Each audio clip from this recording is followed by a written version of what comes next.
खुलुमबाय आंनि बे सोरां लामा इउटुब चेनेलनि गेजेरजों आं नोंथांमोननो फुंनि समाव खन्थाइ लाबोनो होननानै फोरमायनाय दंमोन, नाथाय थाबनो होनो हायाखै। आंहाबो एसे खामानि बिजि थानायखाय, नाथाय होमब्लाबो बुंनाय बायदियै आं दा खन्थाइखौ लाना फैबाय आरो नोंथांमोननो दिनैनिफ्राय फार्स्ट खन्थाइखौ लाना फैनो सानबाय आरो दा नोंथांमोननि गेजेराव बुंथिनोबो सानबाय।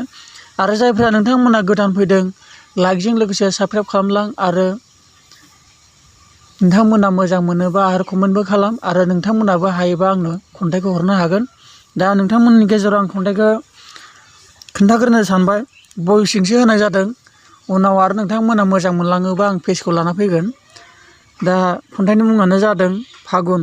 बे फागुन बोथोरखौ लानानै आं एसे खन्थाइखौ बानायनाय जादों। जायो जाया नोंथांमोना बेयाव एसे आंखौ निमाहा होबानो जाबाय। बे फार्स्ट आंनि गोसोजों बानायनायमोन। दा नोंथांमोननो फरायलांसै। फागुन बोथोरा फैलायबाय, दाउमा दाउसा बिफां लाइफां सुबुं आरो बोथोर बेसे रंजा गोजोन। आंनि गोसोखौ हाबिला खालामो हालो दैलो दालां आंनि गोसोखौ हमथा हायै आलाय सिलाय हारसिं बै समनि।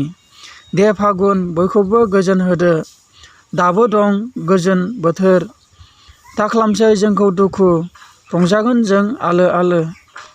सुंद'यैनो खन्थाइखौ लिरनाय जादों। एसे आरो गोलाव बानायबावनांगौमोन, नाथाय बे फार्स्टखाय आं बेखिनिखौनो नोंथांमोननो लाना फैदोंमोन।